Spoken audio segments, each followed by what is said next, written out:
asking, why work towards an NPM certificate? Well, it provides a set of standards that can help shape the various aspects of formation, in this case, cantor formation, regardless of a person's background or experience or skill level. And it's a way of affirming a cantor's mastery of the core knowledge and skills that are part of the ministry, as well as the spiritual mindset and commitment to the ministry. Another question that we get asked a lot is, do you have to be an NPM member to earn a certificate? Does anyone want to answer this one? So yes, you do have to be a member in good standing with NPM, and also in the organist side with the dual certifications, you have to also be a member in good standing with the AGO organization. Who are the certificate programs aimed at? Meaning, do you have to be a certain age or experience level to attain one? It might be a little different for all three of these. I know with pianists, we don't necessarily have a minimum age, but you should be able to play the instrument well enough to meet the standards of the basic certification. That's probably the best way to do it. We have had youth that have come through, college age students, very, very popular. But we have a lot of high schoolers who play for their churches as well. And this is a good way to give them something to aim for, just something to work for. It gives them a purpose to hone their skills and maybe a little direction in what they're doing. So my last question for the good of the group before we break into a little bit more information is, how do I find help while preparing for any of the certificate exams? Cantor certificates, we have a certificate administrator for each of the three levels of certification, and they are available. They reach out to applicants, and they're available every step of the way. And for the Cantor colleague level, there's also a separate mentor assigned to help applicants prepare for the colleague liturgy exam. So for the organ side, materials are available on the NPM website. To go to the AGO website, where you will find the requirements for the AGO section. The American Guild of Organists also provides materials that you can order from them. They're online also to help you prepare for the exams. And same with the colleague exam, since it's the same exam, liturgy exam that the cantors take, you are assigned a mentor to prepare yourself for that liturgical exam. And I also would encourage people to reach out to their teachers and to those that have experience in certification, and someone that can help you to prepare for that in lesson time and practice time. So I encourage that also. With the piano, we, being the most recent of the three certifications, we are not set up yet to have specific mentors assigned to people. But what Kristen just said was absolutely true for pianists as well. We encourage you to reach out to the community, reach out within your archdiocese or diocese, and to whatever other musicians are there that might be able to help you, especially if it's an NPM member who's gone through certification already, or veteran liturgical musicians that have been doing this a long time and might have some insight and some ways to help you. We strongly encourage that, of course. The next person I'd love to chat with is Bill Gogelman about the piano certificates. So Bill, I'm actually going to start and ask a question of you that I just started with Gail. Can you explain the current offerings for piano certification? Yeah, so right now, what's officially out there is the basic piano certification. And that's the one that you can sign up for. That's online. There does exist an intermediate and an advanced certification as well, but they're not out there yet. They should be out there later this year, we're hoping, in the fall, to have them ready to go. So those are the three levels. Currently, you can only apply for the first.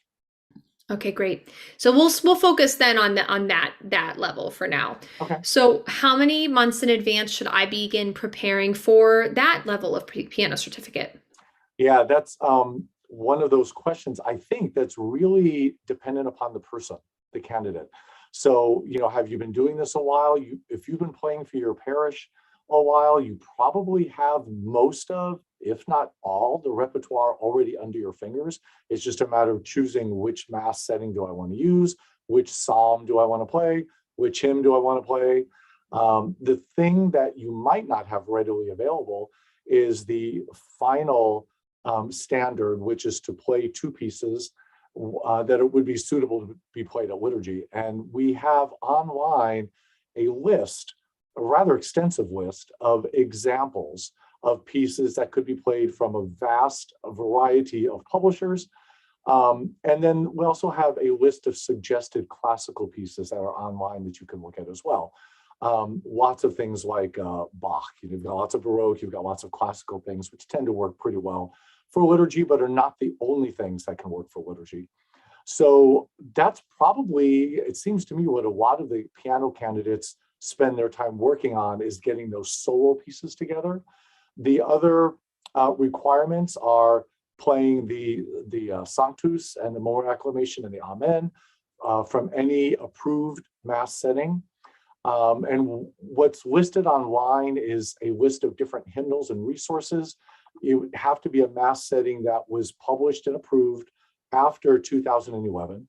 So it has the third translation of the Roman Missal, set to those words. It can't be something that is necessarily like a homegrown, self-composed Mass setting that has not been approved by any recognizing body of the church. And then you have a psalm setting that you get to pick from, and we have some examples of those online.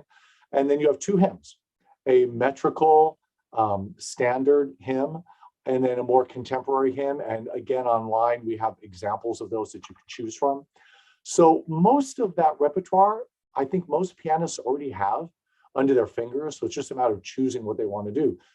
So it may not take you too long at all to prepare for this, if you've got the repertoire ready to go. So you already described that we probably would have quite a bit of the repertoire under our fingers, if you will, if we're already kind of playing in a church setting. So, but for any, and I know this is an open-ended question, but for the rest of the materials that you just described, those two extra pieces, those two pieces, how many hours per week would I expect preparation for a piano certificate for the basic? Depending on if you're picking something from those lists, that's really, really difficult. You're going to take more time, but if you're playing stuff that's within your ability, I think what the piano certification folks would primarily be looking for is musicality, understanding of the music that you're playing. I've actually been asked this question once before, should we play something that's really impressive? And my answer is always, don't try to impress the committee. Like, you're not trying to, hopefully you're not trying to impress the assembly. Play something that you play well, that you understand, that speaks to you, that you can make music with. If you're recording yourself playing something that you're struggling with, you're not enjoying it, we're not enjoying it, there's no point in doing that, right? So having said that, I don't think it would take an inordinate amount of time to practice and get all this together.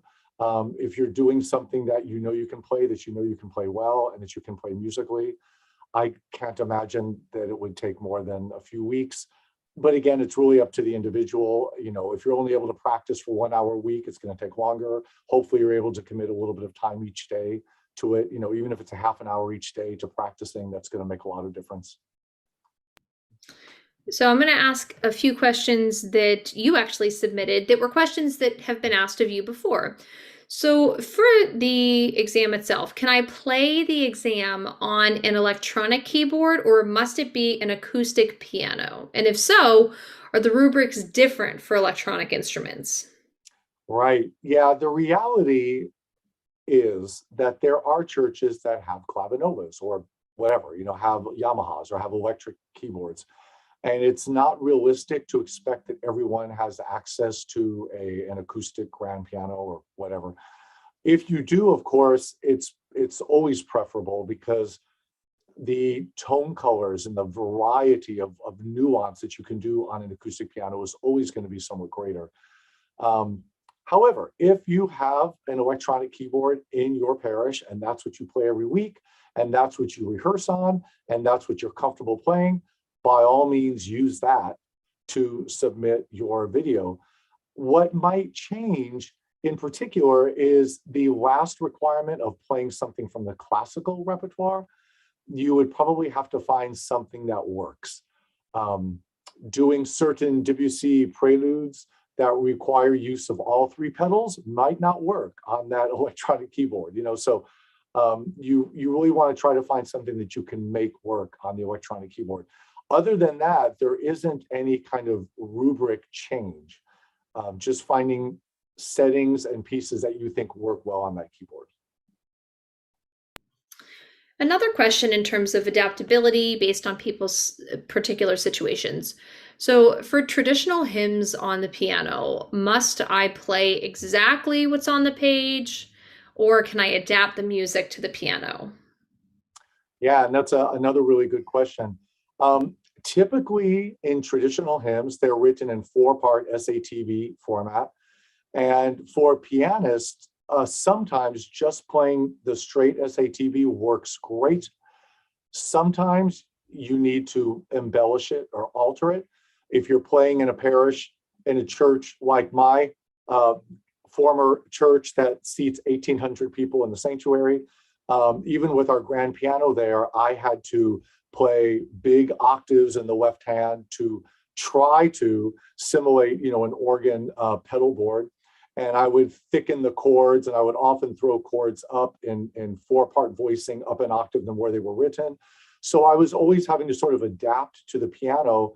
The goal here is to play in such a way that you're going to support the singing of the assembly.